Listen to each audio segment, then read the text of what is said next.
Hi, everyone, and welcome back to another podcast episode. My name is Alicia Gogan, the host of the Glow Up Secrets podcast, where I help you expand your mind and become more self-aware so that you can glow up into the best version of yourself. Hello, another day, another dollar. I feel like I used to always say that during the winter time, so we're bringing it back. Another day, another sleigh, another dollar, another day to learn how to be productive. Okay, so this episode is probably going to be long, and I've been waiting a long time to do this episode, which I think partly that has to do with the fact that I do struggle with ADHD tendencies and neurodivergency, which is perfect, really, because we're going to talk about that today.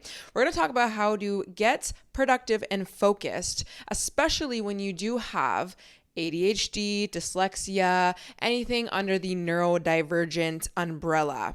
And I want to obviously make a disclaimer here. I'm not a doctor. I am not a therapist. I am none of those things. So take all of these tips as you will. I also am actually undiagnosed, but I do know 100% that I do have ADHD tendencies. I like to say tendencies because I'm not really diagnosed, so that's just what I do, okay? I also know that everything is a spectrum.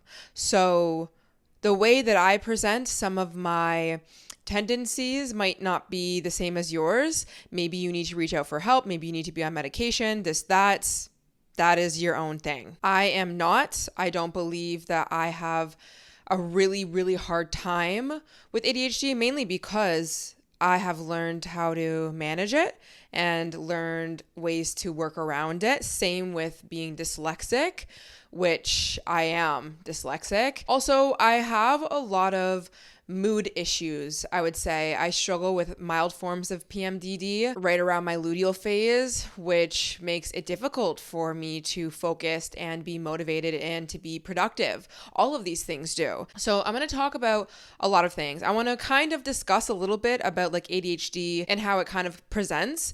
Also dyslexia, if you don't really know what that is. I want to talk to you about the understanding that I have of these things, at least within myself. And again, I am not a doctor. I am not a therapist. You can do your own research. I've spent a lot of time understanding myself, of course, but also diving into this. I'm also going to leave resources down below, very scientific podcast episodes if you really want to dive deep and understand from a biological level even, but also just ways to educate yourself when it comes to this world of neurodivergence, really. And of course, I want to talk about all the things, or at least as much as I can, that have helped me be successful, because I'll tell you this, we'll do a little backstory, okay? In school, I really, really struggled. I had D's and F's through the entire school year of elementary and even high school until right at the end of high school, actually. I was put into classes where you would get extra help, but in turn, a lot of the times being put in different classes where people had like learning disabilities and stuff, it actually, in my personal opinion, made it worse for me to catch up in the normal classes because I'd be pulled out so much, and I just don't feel like I had the support that I probably needed in order to really understand and learn the things that I needed to do. I'm sure people did the best job that they could, but I just really struggled in school. Thankfully, I was able to get extra time when it came to doing tests and things like that, but I still wasn't understanding a lot of things that I was being taught because of the way my brain works, especially when it comes to being dyslexic. And some of my ADHD tendencies actually are a result of not learning and moving through this world through the lens of understanding a dyslexic mind, which I want to kind of talk about that correlation. So I've had a lot of struggles when it comes to learning, retaining information, also just being productive and having focus and hitting goals and doing the things that I've been dying to do all my life. But I've also accomplished so many things, and I want to talk about these things. So, am I perfect? No. Have I achieved this insane amount of success? Maybe some people would think that, but like there's so many more things that I need to accomplish, or I want to accomplish, I should say. But I have accomplished a lot. I have gotten focused in my life. I have been productive. I have fixed my finances. I have changed the way that I view myself and the way that I learn. I feel like I'm a very smart person. I feel like I've learned how to speak. I've learned how to write and read. I am an author now. So there's so many like good things that can come out of being somebody who has these tendencies and these traits. And I want to share that information with you guys. So let's first talk a little bit about traits of ADHD and dyslexia. And these are really just like infographics. You can do your own research, like I already said. So let's talk about some symptoms of dyslexia. Also, some of the wording with these, just don't get offended if the I don't know. Sometimes I see like infographics where it says warning signs of dyslexia or like warning signs of ADHD. Like, it doesn't need to be scary or like a warning of anything. I don't know. Anyways, we're not going to get offended, but let's read some out. Intelligent but has problems with reading, writing, or spelling. Often confuses the right from the left. Intelligent but does not test well or have severe anxiety about testing. Seems to daydream or zone out when okay, do you see how I just messed up my words like that? That is a symptom of dyslexia. So when I'm reading something, I will jumble the words and then I will mess it up and then I'll have to say it again. Like, that's just something that's always been a thing for me. If that happens to you, it doesn't mean you have dyslexia, but that has definitely always been a trait of mine. So that's usually what happens. And I just reread it. So let's reread it. Seems to daydream or zone out when in a classroom or meeting scenario. Learns best by hands-on training rather than verbal or written instruction. Sees movement of letters on a paper. See, again, like that's not what that said. Sees movement of letters on a page, whether reading or writing. Reads and rereads without much comprehension. Has difficulty with spelling, has challenges putting thoughts into words, difficulty with writing or copying, tends to hold a pen or pencil differently and very tightly, handwriting is hard to read, has difficulty with large or fine motor skills, has difficulty reading time on a traditional clock, which is so funny actually that I'm reading this now because I always had an issue with that. I could never read traditional clocks. Like, I literally look at that thing and be like, what does that mean? I don't know what that means. Somebody explain. Which again, doesn't mean you have dyslexia if you can't like read time on a clock, you know what I mean? Another one is has time management problems, tends to be procrastinator, tends to be good at math calculations, but word problems are very difficult, which was really hard for me, word problems, but math in general was really hard for me as well. Tends to be disorderly or extremely orderly. Okay, so another thing when it comes to dyslexic thinking is that we don't really tend to think linearly. We think very non-linearly. I don't even know if linearly is a word, but non-linear, okay? Non-linear thinking, which makes it sometimes difficult for you to read things in a linear way or spell things in a linear way or retain information in a certain way because your mind is very creative. Your mind is very much so I can see all aspects of things. I can see how everything connects with each other, but then sometimes it makes you feel like your mind can be very jumbled. And I want to read this one last thing where it says, does dyslexia affect logical thinking? And it says, one of the more advantageous qualities in many dyslexic people is their ability to think outside the box. They come up with excellent, unorthodox ideas that are not only fresh, but lucrative as well. It also says another trait that dyslexics can possess is the ability to critically think as well. I think that has to do with being able to see kind of like all possibilities at once in a way, but regardless, I'm not going to keep explaining how my brain works because everyone's brain kind of works differently. But having a brain like this sometimes makes it difficult for you to do a lot of traditional schooling. And also, I found, especially even as I got older though, is some of my ADHD tendencies, the behaviors, which I will talk about, that I was having was really a result from not having enough support and structure from my non-linear brain, the way that I learn and think. Now, that's not the case for everyone when it comes to ADHD. It's a biological thing. I personally also think having developmental issues, ADHD or dyslexia, these type of things, I don't personally believe it's always biological. I think a huge role in why a lot of people are like this, and this is my personal opinion and my experience, honestly, is due to a lot of childhood trauma. You will see a big correlation with people who have these tendencies. And what I mean by childhood trauma is it could be big or small trauma, but any sort of dysregulation in your nervous system will result in you not being able to pay attention, you not being able to regulate yourself. So you might look like you're hyperactive. There's so many things that go into why you would have these tendencies. And to be honest, everyone comes from some sort of dysregulation when it comes to their nervous systems and the way that they deal with stress in their lives.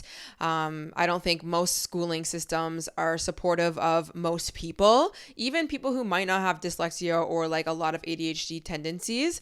I just think that in general, life is stressful. Even as you grow up as an adult, things are very stressful, which makes it difficult for you to be with yourself and slow down and be present and be focused. So I found another little list, and I will put up on the screen if you're watching on YouTube, of things I thought were my personality, but were actually just ADHD symptoms.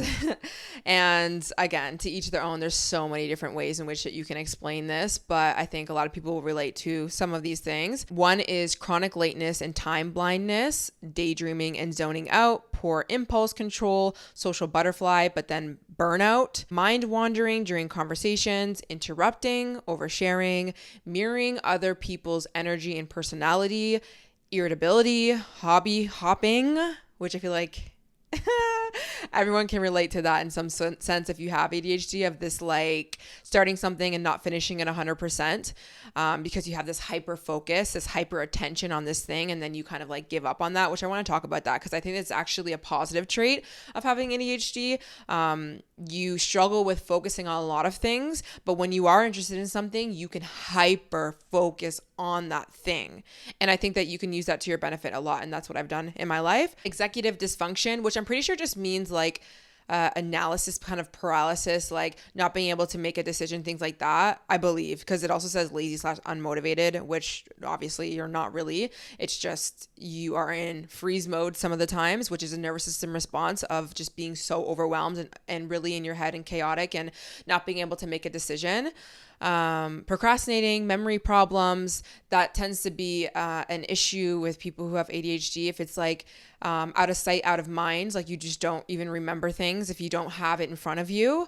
I believe that's called object permanence, or the opposite of that, where when you were younger, actually, let me look this up right now so I can just talk about it quickly. Okay, so having ADHD makes it difficult for you to have object permanence. So object permanence, like I said, is basically just remembering something. So there's a stage of development when you are an infant where, let's say you put your child down and the child knows that the mother is outside of the room versus does not know the mother is outside the room. Like there becomes a stage in which you kind of understand object permanence of I'm in this room and my mom's in the other room. Or you put a toy underneath a blanket and I know that that toy's underneath the blanket. But when you are really, really young, like as an infant, there is a phase, of course, where you don't actually know that that toy is under the blanket. But when you have ADHD, sometimes when you put the toy under the blanket, you literally like forget it's there. Like you literally just like,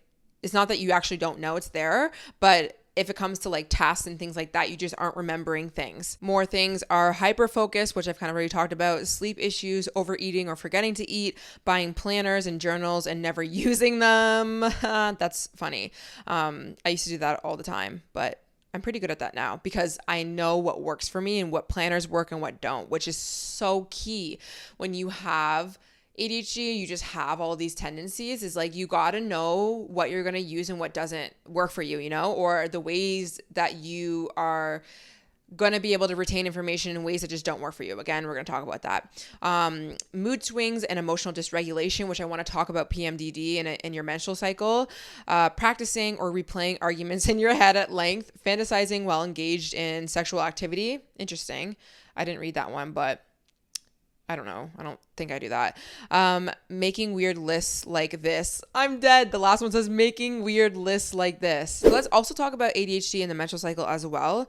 It says here, many women have reported that there are days during the month that they feel like their ADHD medication just isn't working as well as it normally does. Now, of course, I'm not on medication, but I can see throughout the periods of the month of when these tendencies are harder to manage, or when my mood is dysregulated more. And on top of that, like my actual ADHD habits of like just not being focused, can't get myself to focus. I'm really in analysis paralysis. I'm really in this like freeze mode. I can't seem to like make decisions. I don't feel like I'm productive. All that kind of stuff. It happens during my luteal phase, which it will basically tell you this right here. Your hormones impact your ADHD symptoms as they ebb and flow, and your symptoms will follow. As your estrogen climbs during your follicular phase, your ability to focus and be more productive will also climb. So if you don't know, quick side note, we have 4 phases of our cycle that we go through as women. If you are not on hormonal birth control and you're not pregnant or you're not in premenopause or menopause or don't have your period, the first phase is your menstrual cycle. That is when you are bleeding. And then after you're done bleeding, you probably know, you start to feel a little bit better. Your energy is coming kind of back online more. You're into your follicular phase, and then you move into your ovulation phase, which is not only where you can get pregnant and where you can actually only get pregnant around that time, but usually you have a lot more energy, stamina, maybe you even have more libido. That's usually kind of like how it works for me. And then you kind of dip down slowly again into your luteal phase, which lasts there's so many different like days, so you can't be particular, but let's just average it out and say about 2 weeks or like 14 days of being in your luteal phase. For me, my first week of my luteal phase doesn't really feel much different than ovulation or even like follicular. I kind of feel pretty normal. And then the week before I bleed again is where I'm feeling those PMS symptoms, but obviously everyone has different symptoms. But during that time is when I do find it much harder for me to focus and to be motivated, because I already struggle with doing that in the first place. And as it continues to say, you may notice your ADHD symptoms worsening the week before your menstrual phase, or maybe you chalk it up to PMS, while the increase in progesterone and decreasing dopamine will throw your executive function through the ringer, which your dopamine receptors are really low. Like there's not that much dopamine that you do have if you do struggle with ADHD. And that's why sometimes when people have ADHD, they will rely on stimulants, whether that is caffeine or obviously scrolling on TikTok or scrolling on social media or eating sugary foods. Some people will go as far as, of course, like getting into drugs and things like that. There's so many reasons, but some of those things will be raising your dopamine levels. And that's kind of like what we're always seeking. And so around the time of our PMS symptoms, of course, like dopamine is low, our motivation for life is low, and then we really struggle with also being very, very productive. And this also says irritability and forgetfulness. I'm saying that like very weird, but whatever. We're a little dyslexic here. Your emotions become more dysregulated. It's all connected to your cycle, which I do believe. I do believe that ADHD is definitely connected and gets affected depending on which phase you are in your cycle. So it's just good to understand that. So with a few of those definitions or examples, I want to talk about some of the things that I have learned on my journey to help me stay focused, and just like truths about my life and the way that I am currently right now that has helped me become successful and actually get the things that I want in my life, and to understand that I am not somebody who can't do successful, amazing things just because I have a brain that works a little bit differently. And I have changed a lot of my tendencies as well as I've gotten older. Like I struggled a lot more with reading and writing when I was younger than I do now because of some of the things that I have trained myself to do. So I do think that, and this has been said on some of those scientific podcasts as well, like you can age out of ADHD, you can age out of some of these things. And some people might disagree. I am speaking on personal experience. I still obviously have a few of these tendencies and things like that, but not only just like learning how to manage these things, but also you can actually age out of some of these things. It depends on your environment. It depends, of course, like coming back to nervous system regulation. Like if you're a highly stressed individual, when I was a child, I was highly stressed. I didn't understand that there was a lot of things happening in my home life that made it really difficult for me to even sit down and process information. But now in my life, I live a completely different life and I'm a lot more regulated and I can sit down and be way more focused. I can speak and read out loud a lot better. Do I still sometimes mess up my words? Yeah, but I am not afraid to speak and use my voice and ask questions, which means I end up learning more and I actually progress as an adult. But also, I'm not afraid to mess up my words the way that I was when I was younger in the classroom. So I have more practice with being able to speak. And of course, in turn doing that, I am a better speaker. So with discovering a lot about myself when it comes to dyslexia and ADHD, I have had to learn how to reframe the way that I look at myself and the way that I move in this life. And there's a chart that I want to read and it says ADHD reframes. And I think this is very helpful. And then we can get into some of the tips. So it says, instead of thinking success comes from my consistency, start thinking about how success comes from experimentation and commitment to what works for you. And I think that has been something that I have learned without even reading this on an infographic, is understanding that I operate and move differently. And so I need to figure out what works for me, not trying to do what works for everyone else. That's why sometimes also linear living, doing the same thing every single day doesn't work. And I'm not going to get mad at myself because I can't do it the way that everyone else does it. I need to understand what works for me and I'm going to commit to that process. Another thing, instead of saying anything worth doing is worth doing well, start saying anything worth doing is worth taking messy action on and learning as you go, which is so important. Sometimes you just have to take action. Another thing, instead of saying I have a deficit of attention, you can say, I regulate attention differently and actually have a surplus that can be channeled for amazing things. The surplus being when you are hyper-focused on something, which you can use to your benefit. Lastly, it says, instead of saying I have too many needs, you can start saying my needs are neutral and I get to design my life around them. Now, the tips that I'm going to talk about here are ones that I have learned throughout having to go to school and working in 9 to 5 and working on someone else's time. But also they do work with my lifestyle now as an entrepreneur. So some of these things might resonate, some might not.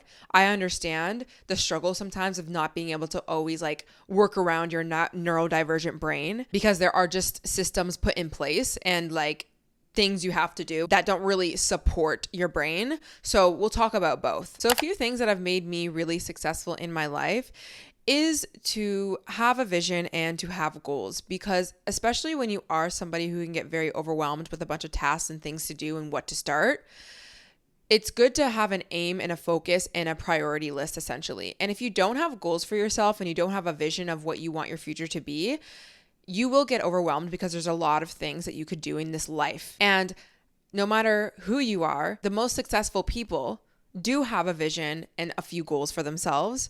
And they also use a planner and they use a calendar, which I think is a great starting point for me and maybe for you, is to have something that you can reference to, meaning, yearly goals or quarterly goals. You tend to get a lot more done when you have that vision and you have that calendar and a planner to actually write down the things that you are trying to do and accomplish in your life. With that being said, sometimes it's not as easy as following a routine or whatever you write down in your calendar. I'm pretty sure you guys all know this, or everyone would be very productive. And the first thing that I really understood about myself is that I am a cyclical being, meaning my mood, my nervous system, my attention is not always going to be the same every day. And so instead of forcing myself to do the same thing every day, like I've said, I want to learn how to understand how I can support myself on the days where I wake up where my mood is not in the best state, or when I'm not that motivated. Or on the flip side, when I am really motivated, how can I continue to capitalize on that energy, because I know that I'm not always going to have that energy. And sometimes I do more work on the days where I'm really motivated to do it. Like when it comes to podcasting, there are weeks where I am filming back to back to back. Instead of doing only Mondays, I'm recording every single Monday I'm recording. It doesn't work for me because some Mondays just don't work for me. Now, the nature of my job, it requires me to have some brain power. It requires me to have some motivation. So maybe it depends on what you are doing in your life. But for me, I have found that there are just better ways to utilize my time depending on how my mood is and how my attention is. And I think cycle syncing really helped me be able to understand that I'm a cyclical person and to see how I can still be productive by not being somebody who shows up the same way every single day, because there are going to be times in my week or my month, I should say, that I'm more motivated than not. And I end up getting a lot of work done in that area or that time frame. And then the other weeks, maybe I'm getting by or I'm doing smaller tasks. But if you look at it from like a monthly view, I've really been productive and I've gotten all the things that I need to get done. But don't worry, I will give you tips on the times where you still have to do the things that you don't want to do or when you're not passionate about doing it. And I think that this is more particular to people who still have to go to school or work and they don't work for themselves. But another thing that I got really clear on was the way in which I focus and learn to capitalize on that and to just, up level my learning. So I'll give you a quick example. Not only am I not motivated really always to read a book, but I retain information a little bit slower when I lay down and I read a self-development book, let's say.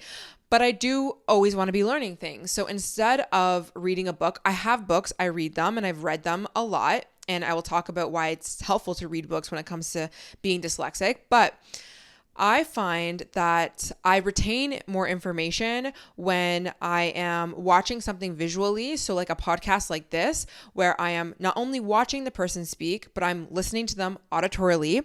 And I sometimes, if they have like pop-ups or things like that, sometimes it can be helpful for people who have dyslexia. I don't really have any imagery and things like that, but I try my best to get all my senses really going when it comes to learning.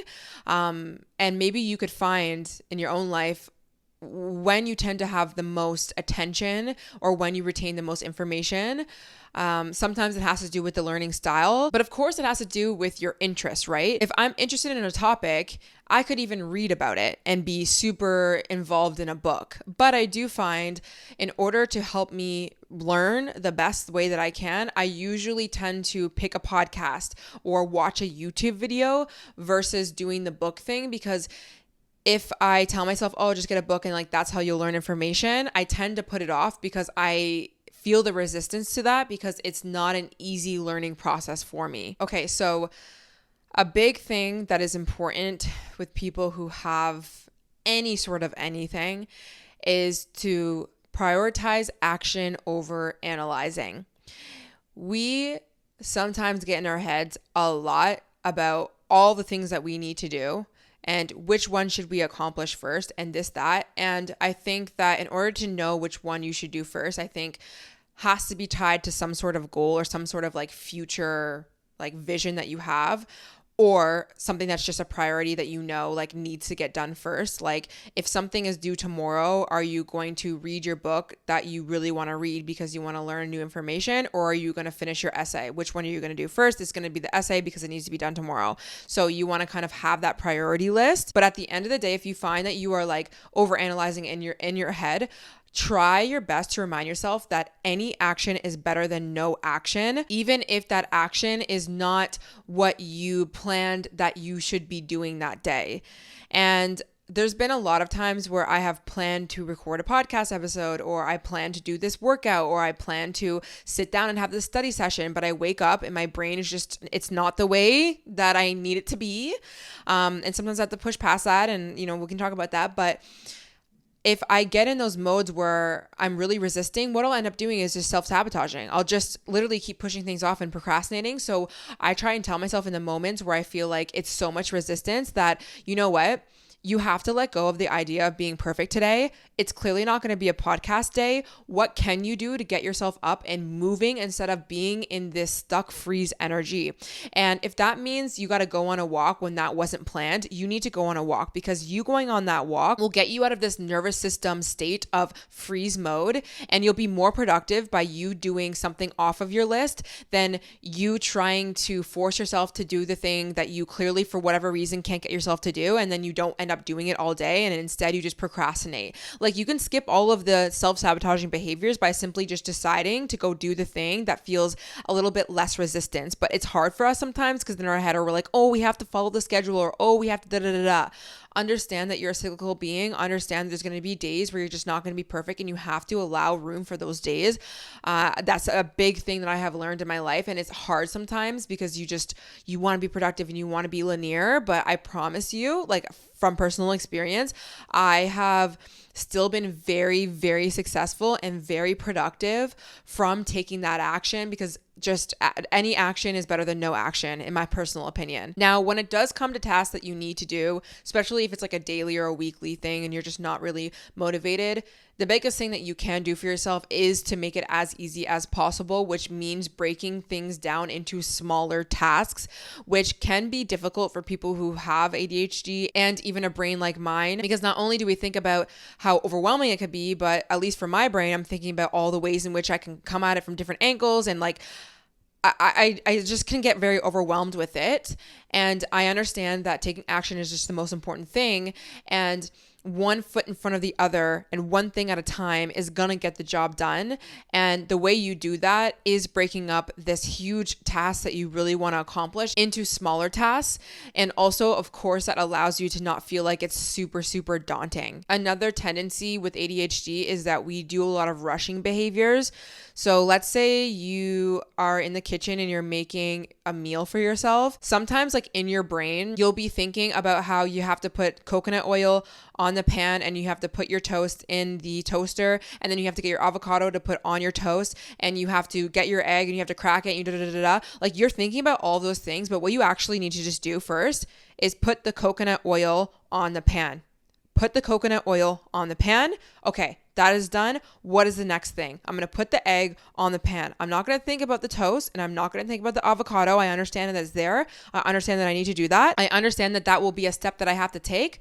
But is that the step I need to take right now? No, it's not. What is the next step? So sometimes you have to stop yourself and see how you are rushing and getting into your mind and doing all of these tasks that are not even needed at this point. What is needed is one task at one time. And I can give you another example. When I was writing my book, I had to basically almost every single day touch my book until it was done, because if no one's ever written a book before, but honestly, you can think about this when it comes to like a big essay in school or something, or like a project. It is way easier to get something as big as a book or an essay finished by you like touching it basically every day or writing a little bit every day than it is for you to write some stuff and then like leave it for 2 weeks and then you have to go back into the flow, like the creative flow of things. This is not always the case, but especially with a book, it can be actually way more difficult for you to get back into the flow of things because you're not motivated and you have to reread all of your work again because you forget, because you really suck with remembering things. But of course, sometimes this task, like a book, feels very daunting. So what I would do is every day I would be setting a small amount of time to write my book. And of course, I would always end up writing a lot more because I got into the flow state, but I had to at least give myself at least like 20 minutes out of the day to even touch that. But I still had to make sure that the task itself was attainable for me to actually touch every single day, or I would just find myself pushing it off because you tend to push things off that you feel are way too big for yourself. Now, it has been shown, and this might not be for everyone, but it has been shown that deadlines and even like time blocking and setting like specific times to do things can be helpful. Now, this is more for things that you might want to do on your own time versus like schooling stuff, because with school there's always deadlines, and what you usually tend to do is just leave everything to the last minute and then you like will finish all of it right then. And it's not to say that you can't do that sometimes. It depends on what you're working on. But I do find the reason why I used to do that a lot in school was because I was looking at the task itself as very big, and I would just try and get myself to do that, and that never worked. So you want to be very like small and attainable with your goals. But we do have a lot of things that we don't necessarily need to do, but we want to do. And with those things, I find that having dedicated times and deadlines can be helpful. And deadlines could just be goals.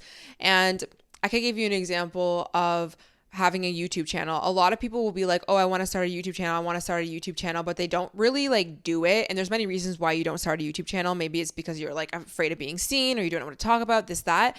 But a lot of people just don't have like a solid plan of when you want to see certain success within your YouTube channel. And now obviously you can't necessarily like get too caught up on deadlines, especially when you're doing things outside of like schooling or work, because you never really know, especially with something like being a YouTuber. But I remember when I wanted to start my YouTube channel, not only did I identify as somebody who was a YouTuber, and I wasn't just like sitting here being like, oh yeah, I'll start it one day, but I made a reasonable timeline for myself, meaning I was like, I know myself, I can get one video up a week, because there's going to be weeks where I'm motivated to record and I can pre-record, and then I can like stagger them. That way I'm consistent. And I did that until I grew.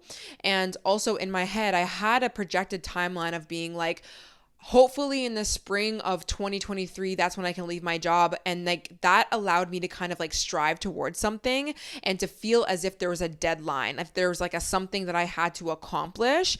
And what ended up happening was my YouTube channel ended up blowing up in like, I think it was like beginning of October. So it was like actually way quicker than I even thought. But if you have things that you need to get done, it is helpful for you on a daily or like a weekly basis to have those days where you're saying at 12 o'clock, I am doing studying for 1 hour, or at 1 p.m. when it's lunchtime, I'm going to stop what I'm doing and I'm going to eat. Or on Saturday from 12 to 3 p.m., I'm going to go to the coffee shop and I'm going to work on 3 of my goals that I want to have for my side business. And now this takes practice, because you need to start watching yourself and seeing how many goals or tasks do you actually accomplish throughout a week when you are setting yourself up for the week, and readjust if you need to. Like if you're setting a bunch of tasks to do and you only get one done, the next week you should really only be setting yourself up for like 3 of those tasks.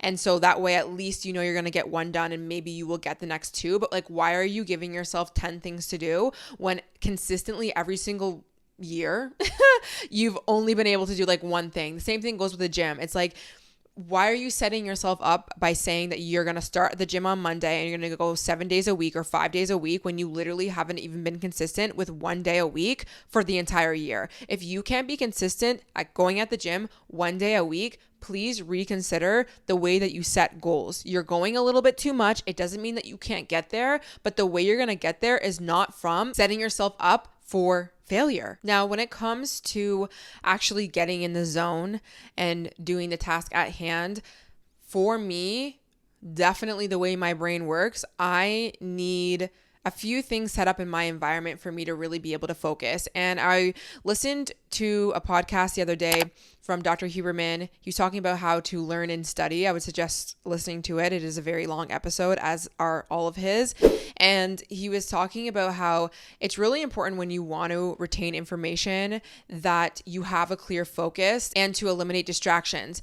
It is very hard for you to focus, even as a child, right? It's very hard for you to focus in a classroom when everyone else is yelling and screaming. Or for me, it was really hard for me to retain information when the teacher would ask a question and I'm trying to think about the answer. And because I need a little bit more time, I need to think about this answer. But everyone else's hands are going up and then I feel rushed. And then there you go, I can't even think. And now I'm thinking that I could never get the answer and that I'm dumb, but I'm not actually dumb. And it's not that I can't get the answer, it's just I needed a second to think.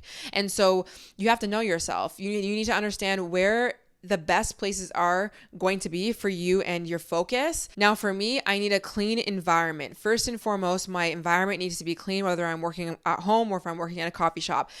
If I am working at a coffee shop, it can't be too busy or I will not focus. I can't listen to music with lyrics in it because it will distract me. I can't have my phone off of D&D mode because then as soon as I get a notification, my mind will go to the phone and then I'll just, sometimes I'll pick up my phone and I'll be scrolling and this, that. Like you need dedicated time and dedicated D&D mode, truthfully, to really focus and hone in. There's a study method called the Pomodoro method, which can be very helpful for those who struggle with focus, where it's like a timer. I can leave a few like examples down below, and you have some background music sometimes, but basically it's a timer. It gives you like 20 minutes on and maybe like 5 minutes as a break, which can be helpful if you get overwhelmed with sitting for long periods of time. I find that as long as my environment is clean and I am actually interested in what I'm trying to learn and I have a clear focus, I can work for long periods of time. But I do think it is important that you still at least have a timeline set for yourself so that you know you're at least hitting the goal that you want to be hitting. Another thing that Andrew Huberman was saying was when you're about to study or you're about to try to learn information, it's important to sometimes remind yourself, like say it out loud or even think about it in your head, of this information that I'm going to be taking in right now is important. Like you want to like remind yourself that whatever I'm about to do right now is important. You want to set an intention. Okay. So you're not just like off the whim, like, okay, let's just like start studying. I mean, obviously you can do that if you want, but like setting intentions before you do things with anything, whether it's you going out socially, you going on a first date, you even like smoking weed sometimes can be helpful for you to set an intention of what you actually want to be doing, like anything. Sometimes it's really important to do that. And I like to, when I'm going on my walk, sometimes before I leave my house, I think about what do I want this walk to be for me? Do I want it to be this imaginary like experience where I'm like thinking about things that I want to manifest and I want to listen to music, or do I want to take in the peace and quiet and not listen to anything, or do I want to go into study mode? And I do this a lot. I go on walks and I make sure that where I'm going on a walk is not super populated. I live in Toronto, and I pick one of my podcast episodes that I find I don't have a lot of attention span to be sitting at home and listening to for a long period of time. And I go for a very long walk, and I am very intentional with I'm listening to this podcast episode. Like this is what this walk is for me to study. So you have to know yourself, you have to know your environments, and you have to know your tendencies. I feel like I wasn't that self-aware sometimes when I was in high school or even in college of realizing like, okay, I'm actually getting nothing done by meeting my friends at the library and having so many distractions. And maybe that works for some people, but it didn't really work for me. Also, he said in one of the podcast episodes that very highly and successful people who do really well with studying and retaining information, one of the things that he found with all of these people, like they did studies, is that a lot of these students would study alone and they would do roughly around 3 to 4 hours of studying or like focused work, but they would split up that time. So it wasn't like sitting down for 4 hours straight, like they would kind of like break it up.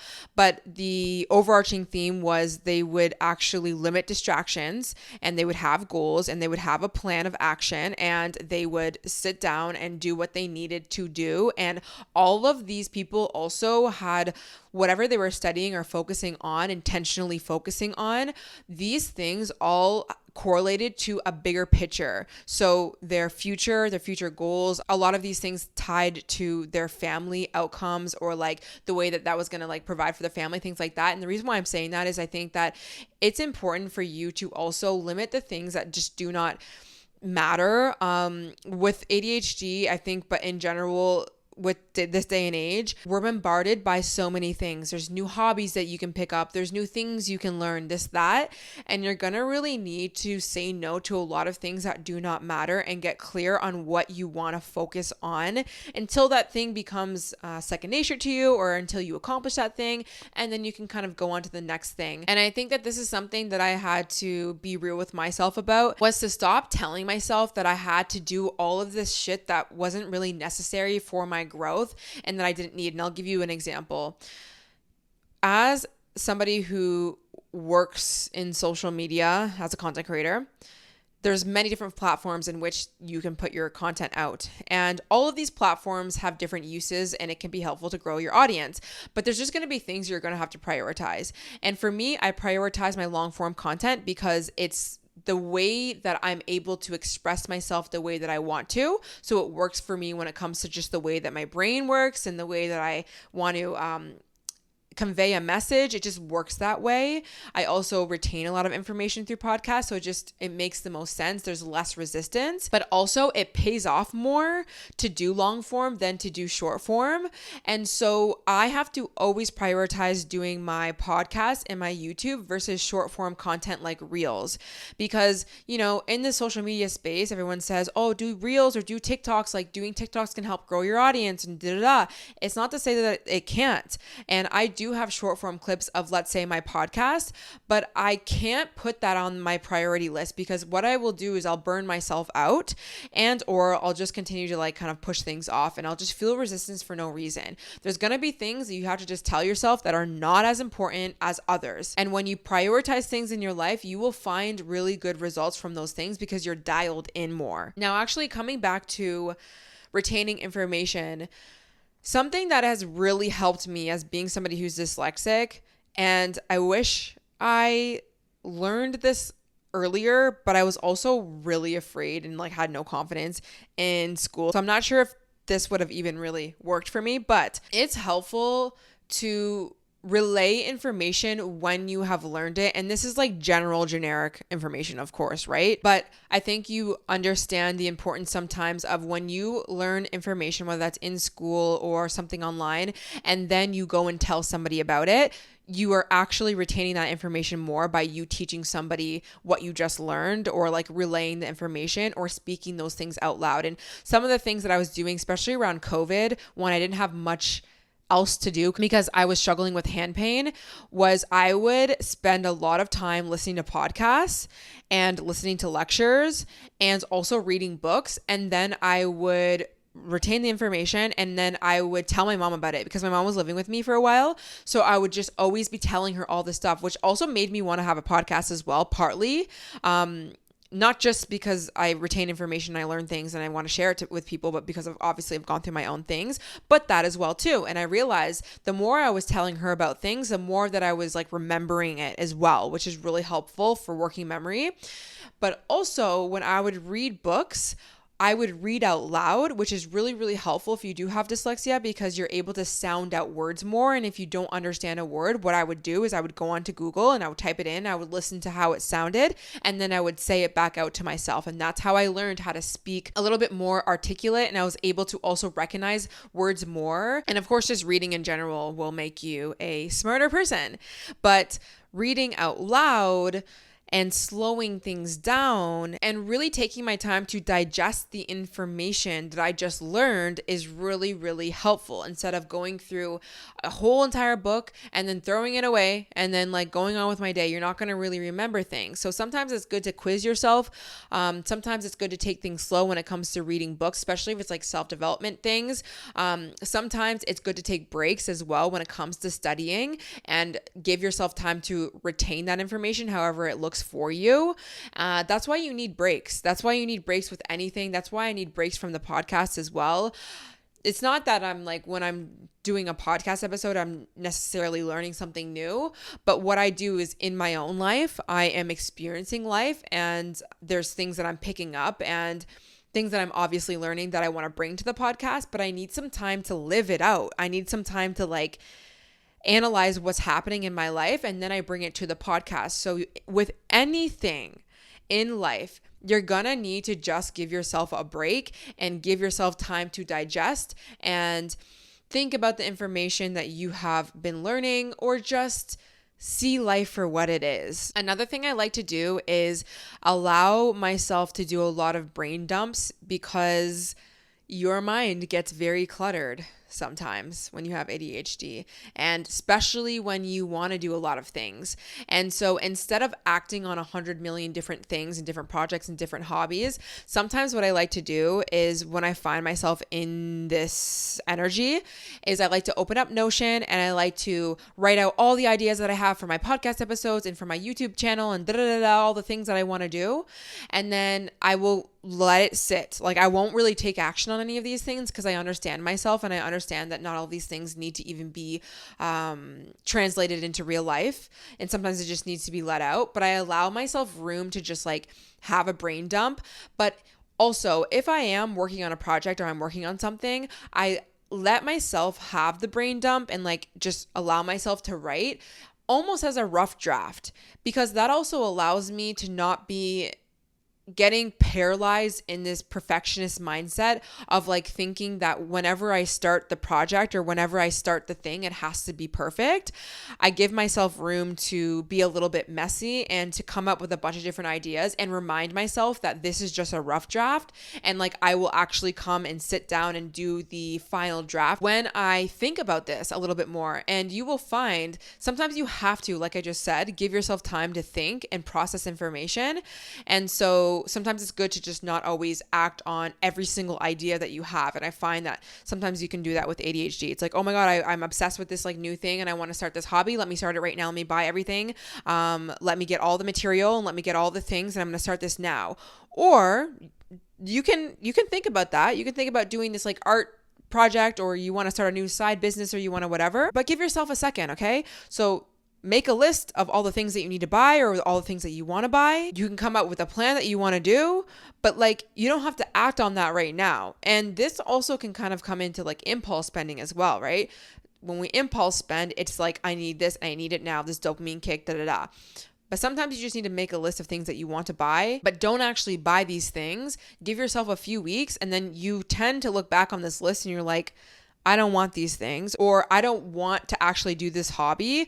Maybe I want to do something that's adjacent to this hobby, or maybe I want to learn about this topic, but I don't want to like invest all of my time and years of school into this thing just because I have an interest. Like, you want to really give yourself some time, because I have found I have been obsessed with certain topics sometimes, and I'm like, oh my God, I want to rebrand my entire life, and I want like my entire like channel to be like this, or I want my schooling to be like this. I want to go back to school for this. And I have learned with age to give myself a lot of time to digest and to discover what I am actually interested in a way that is balanced, meaning I'm not wasting all of my money. I am not dropping all of my responsibilities for this thing. I'm giving myself to sit on it. And it doesn't mean you can't explore your passions or your interests, but you want to do it in a way where you're not literally giving up your daily non-negotiables in life for this thing that might not actually be anything other than just a hyperfixation on that week. You know what I mean? Now, I tend to do pretty well with a reward system, kind of. It sounds like when you're like trying to train a dog when I'm saying reward system. But for me, and I don't really set an intention of like, oh, if I study for like 1 hour today, or if I do my work day, then I will have a sweet treat. Like, I don't do that like every day, and I'm not even that intentional with it. But the way that I move in my life is kind of like, let me prioritize the important things that I need to first, and then I will do the things that feel more like a reward. So I will prioritize doing my podcast episode before I go lay on my bed and scroll on TikTok. Or if I want to go with my friends on the weekend, I will make sure that I do X amount of work this week before I do that. Or I will work around my work schedule to have that social life, or to have these things, because I have goals. Or let's say I want to go to a coffee shop and I want to work and I really want a nice like little iced mocha. Okay, I'm going to go and do that, but I'm going to go and work on something as I'm doing that. And does every single thing need to be this like reward system? No, you can treat yourself just because. But I do find when you have ADHD and you have this issue also with this lack of dopamine, sometimes you're usually always seeking it out, right? So like the sweet treat becomes every hour sweet treat, or every single day you need the dopamine kick, or every single day you're going to allow yourself to do the scrolling or do the whatever, right? So I find myself having to always kind of not really always battle that. And I actually talk about it a lot in my book when it comes to like no longer having this addiction towards candy, because I used to like emotionally regulate myself a lot with candy. So if you're interested, you can go check out my book. I'll have it linked down below. But I do still find sometimes when I'm wanting these rewards, I realize, oh, okay, my dopamine levels are kind of at a low right now, and engaging in this reward, like always getting the coffee and always getting the thing, might not be the best thing that I need right now. But if I want that, I am going to first do at least one task or one thing before I go and engage in this behavior, which is not a bad thing. I feel like I have lowered the behaviors that I do that kind of kick up the dopamine, but I do do think it feels a lot better as well when you do a task or you do the thing that you said that you were going to do, and then you have a reward. Now, this episode is getting really long, and there are definitely like daily habits when it comes to like routines, whether that's like things that I'm eating or movement, like different breaks and stuff that I'll take throughout my days that can be really beneficial for me to kind of stay on track. And so maybe I'll do another episode on that. So please let me know in the comments what you want me to expand on, or if you have any other questions for me in regards to this. But my main takeaway for you guys, honestly, is to try to do more things that you have less resistance to and things that actually work for you. And when it comes to creating your dream life, at least for me, I started to realize the things that I was passionate about and the ways in which I work and the type of work that works for me. And I went into that direction. I started to realize having a podcast is beautiful for somebody like me. I started to realize that mental health is the field that I want to go into. And I had a 9-to-5. I had to bust my ass and work as a bartender and do things that I didn't want to do. But I realized, okay, I'm obsessed with psychology. I'm obsessed with online platforms. The way that I learn is through these certain ways. So I'm going to go in that direction. I'm going to put as much attention and time and work towards these things. So this can be more of my reality than the current reality that I have right now. And was it hard to kind of navigate? Yes. And did I have to push myself a lot? Yes. But now I live a life where I work for myself and I can do more of this cyclical living. I have a job where I'm able to really hone in on my talents and my wisdom and my skills and bring it to the world, which then of course allows me to be even more expansive, and I'm helping people. So try your best to follow those directions, follow those inspirations. Even if you can't do it right now in your life, don't forget about those things. There's going to be things that you are very interested in and you keep coming back to, and you could talk about all day, and you could obsess over, and you can listen to people like talk about it, and you could even do it for free if you never got paid a day in your life. Go in that direction and build your life closer to that. I promise you, you will do yourself a very big service by going in that direction. Anyways, positives of ADHD: strong sense of what is fair, always willing to help others, able to see the big picture, makes people feel heard, not afraid to take risks, extremely passionate, thinks big and dreams big, very creative and detailed oriented, can motivate others, very persistent, ability to hyper focus, and high energy and fun to be around. And I think that those are all very positive traits that you can use to your benefit if you look at it like that. I have lived a life of being very frustrated with not being able to live in a very like structured way until I understood that that's just not how I work in my life.